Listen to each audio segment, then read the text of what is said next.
Futures trading involves risk and is not suitable for all investors. Content provided in this segment is meant for educational purposes and is not a solicitation to buy or sell commodities. Hello, feed fanatics and grain geeks. Welcome to another edition of the Grain Feed, brought to you by Everag. Each week, we bring you updates on the markets with unique perspectives from an amazing team of analysts with the intention of helping livestock feeders and dairy farmers manage risk. I'm Phil Plourd, filling in for Jim Matthews, who's on assignment this week.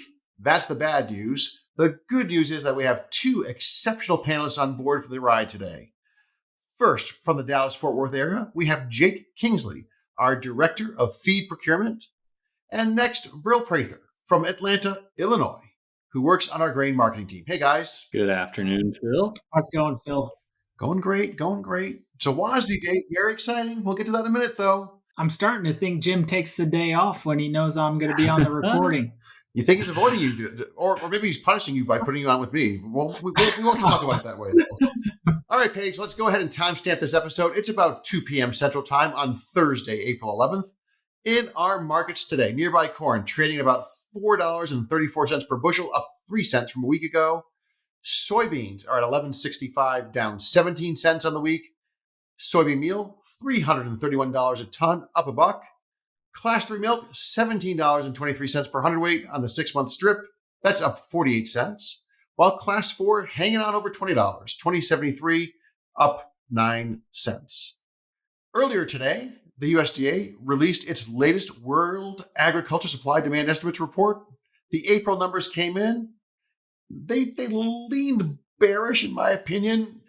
Most notably on the ending stocks lines, corn ending stocks 2.122 billion bushels. That was down 50 million from March, but up about 110 million from the analyst consensus estimate. Soybeans came in at 340 million bushels on the ending stocks line. That was actually up 25 million and ahead of expectations for 317. I would say that the other widely watched data came on South America crop estimates, and here USDA delivered exactly nothing, or not much. Brazil corn crop, 124 million metric tons, same as March, above expectations. Brazil soybeans, 155 million metric tons, no change from March, again, ahead of expectations. Argentina soybeans, no change, 50 million metric tons, just a little bit below expectations. But our Argentinian corn, 55 million metric tons, down 1 million from March, just a titch below expectations, barely moving the needle. Verl, I'm no grain market expert, but this seems like a pretty sleepy report. Yeah, Phil, you hit the nail on the head, right? And as you mentioned kind of in the opening, we don't always expect the April WASDE report to bring a whole lot of fireworks along with it. And today's report certainly failed to create much enthusiasm around the corn and soybean markets. Domestically, as you mentioned, corn ending stocks were lowered by 50 million bushels as a result of increased demand. You know, the USDA decided to tick up ethanol usage, which was to be expected, right? We've seen good corn demand for ethanol over the course of the last handful of months. What was also interesting is they took feed demand up a hair, which has been kind of under question as of late, if you will. On the soybean front, really the export demand estimate decreased. And this continues to be the overwhelming trend, right? I mean, we've now seen a 14% drop in soybean export expectations since USDA's initial estimate back in May of 2023. And so basically, you remember last June when we had that big surprise on planted acreage. Basically, we lost 4 million acres of soybeans, mostly to corn, right? But that has almost been completely offset by the lack of global demand for U.S. soybeans. Both markets ended up closing the day lower, and some of the negative reaction at least appears to be tied to USDA's continued optimism surrounding South America's crop. I mean, they have thus far been completely unwilling to entertain the production estimates of private firms, which in some cases are much lower than what the USDA has continued to say in their WASDE reports. I mean, they've been rock solid, right? I mean, I mean that Brazilian soybean line has just not budged. And I mean, we've seen is 130 somethings, right, out of private forecasters Yeah, in Brazil. that's right. That's right. The gap is continuing to widen as well as the USDA kind of stays put. And then on top of this, kind of the cherry on top of the cake, right? We saw that corn export sales data that was released early this morning came in at a marketing year low for the week. Just from a high level, I'm not granular in the day to day of corn trading, grain trading, but let me just give you my perspective, and you tell me if I'm crazy. I see 2.1 billion something bushels on the ending stocks line. I see a stocks to use ratio today 17.2%. And I think, well, I don't think 450-ish corn is radically underpriced in a world where we're staring at 17.2% stocks to use. Matter of fact, we might be overvalued against history and those kind of numbers.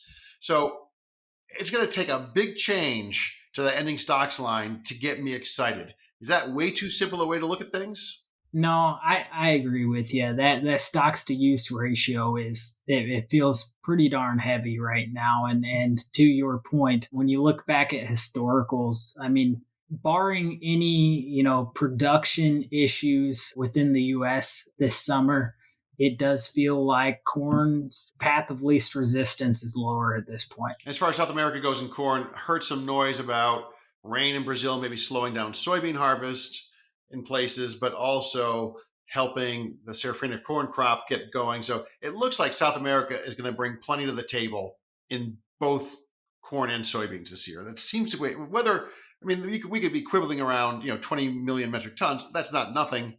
But bottom line is good crops in South America makes a huge difference. That's correct. And, I think that the overwhelming topic as of late, still in the headlines, has continued to be on the supply side, which makes sense for this time of the year. But, that demand question mark is also extremely important. And there's still a lot of concerns surrounding China in that respect. Jake, I'm guessing that our feeder clients are saying, yeah, 17.2% stocks to use. Why is my corn price over $4?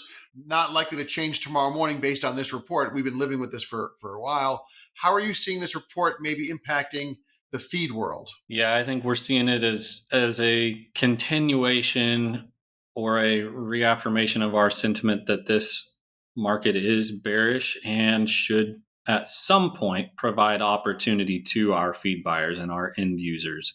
You said it, 2.1 something billion bushels of corn. That's a big number.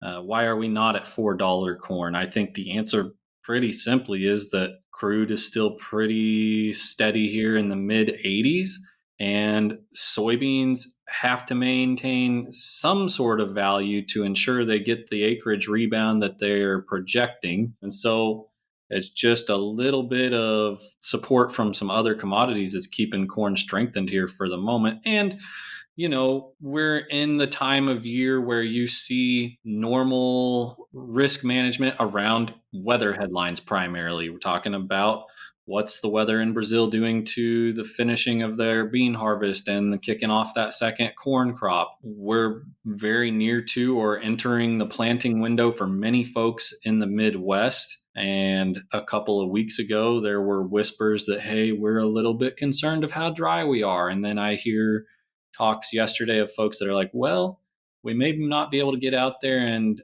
get to planting quite as early as we thought we could because now it's just a little too wet. And by too wet, I mean too wet for the tractor to get over the ground. But in a matter of days, they'll be able to do it and it'll be ideal conditions for what they're planting, right? So I call this the two season, right? Yep. It's going to be too wet, too dry, too cold, too hot, too soon, too late. It's part of the fun of planting season. It's always too something somewhere. Those ultimately are pretty unexciting headlines.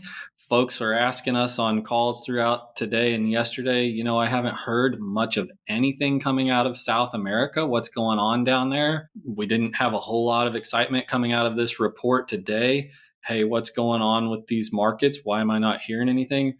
Well, you're not hearing anything because they're boring. They're really uneventful, which means that farmers are out there doing what they normally would do in most years, and that tends to be a good thing for feed buyers. So while we're not seeing it materially play out in lower prices basis wise, or breaking corn futures to $4 or soybean meal futures to $300, we are again well off the highs of the last few years. We have pretty limited concerns for upside price risk on all of those fronts. And we think that we can just continue to be patient here, both on the remaining old crop needs we need to protect, as well as anything that you got to go out and do in the new crop space. That there's potential that at some point this thing tips over a little bit and we get better prices yet. We get through the planting season and these folks run out of things to do in the field. They're probably going to get in the cab of a truck and start taking some grain to market. They're going to get a little cash flowing, being ready for the next crop to come in here this fall. And that might be what it takes to get us another move lower in feed prices.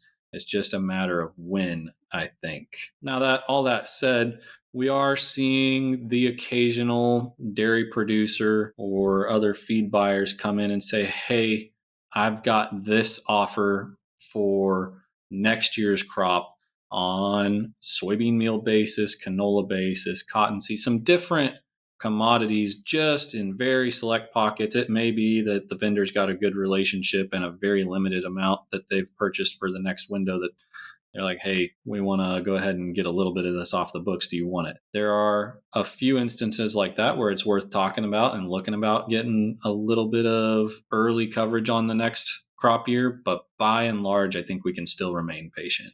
Verl, some of Jake's commentary there, he was sort of alluding to grain in the bin in one way or another. Kind of an interesting time of year. Lots of grain on farm right now. We've seen some basis, if I've read your commentary correctly, like the grain elevators anyway are saying, look, these guys are ready to go in the field.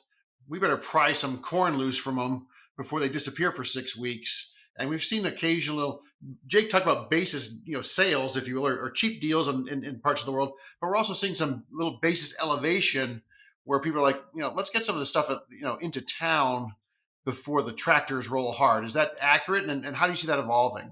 Yeah, that's correct, Phil. We definitely saw some strengthening of corn basis in particular over the course of the last couple of weeks at ethanol plants. And as you mentioned, they see the writing on the wall, right? They know that the farmer is going to basically put his cell phone down and focus solely on getting the next crop into the ground. And they know that it's likely coming sooner than later. So they try to get as much bought as possible beforehand, especially kind of riding the wave a little bit of that prospective plantings report that Jake had mentioned as well, with the nice pop in corn futures there for a little while. Now, what we've seen more recently is that on the other end of this thing, when producers start to go to the field, these buyers have prepared for it, right? They knew this time was coming. Some of them are going to on-site stored bushels that they've held in a pile potentially since harvest, and they're starting to pick that up in order to rely less upon fresh corn coming across the scale. And so we've actually seen some basis in areas back off a touch here as the weather has kind of gotten better and more fit for the producer to be back in the fields. Going forward, there's always that opportunity for basis if folks get in a pinch. And then likewise, expect to see some weakness come from rainy days or rainy periods this spring. Nonetheless, on a planting note, we have started to see some planters roll around me and in my neck of the woods, if you will. Soybeans are going into the ground the last couple of days. We missed some rains here and there that were forecasted, although to your comment of being too hot, Sunday's forecast is for 80 degrees. And there's actually some concern that 80-degree weather could encourage the soybeans to come out of the ground in a very quick manner. And we're not quite out of the risk of seeing a frost around here yet. Too cold. There we go. Too hot, too cold. Jake, George Strait saying Amarillo by morning that you are leaving the great state of Texas. The rumors are true, Phil. The rumors are true. What will you miss? Like, I left New York in 1996. I still haven't had a good piece of pizza. When you leave Texas, What are you going to miss? The big pickup trucks? The longhorn cattle roaming on the side of the highway? I guess from a food perspective alone, what I'm going to miss is there's really good Mexican food down here. Of course, Tex-Mex. One of our favorite restaurants is a really nice sushi place. But outside of food, some great flight opportunities, very mild winters, something you guys could have taken advantage of while I had a place to host you, but nobody ever showed up. I'm always flying to Chicago and Wisconsin in February. I don't understand. But yeah, we're a couple short weeks from heading north and returning to a bunch of family in Kansas. So Are we going to increase our wheat coverage as a result? Are we going to start focusing on wheat more? we could, we might, we just might. I will say I live in a Tex-Mex food wasteland, and so I do enjoy my Texas visits mightily. Mi Casina this week, as a matter of fact. Had my head in a bowl of chips there by 7 p.m. First day. There you go. All right, well, Verl, Jake, that's going to be a wrap for today's show. Thanks to the stats crew at EverAg Insights for the data and charts, and thanks to the EverAg media team for making us look good. Last but not least, thanks to our viewers for tuning in. As Jim likes to say, we love your feedback. Contact information is on the screen.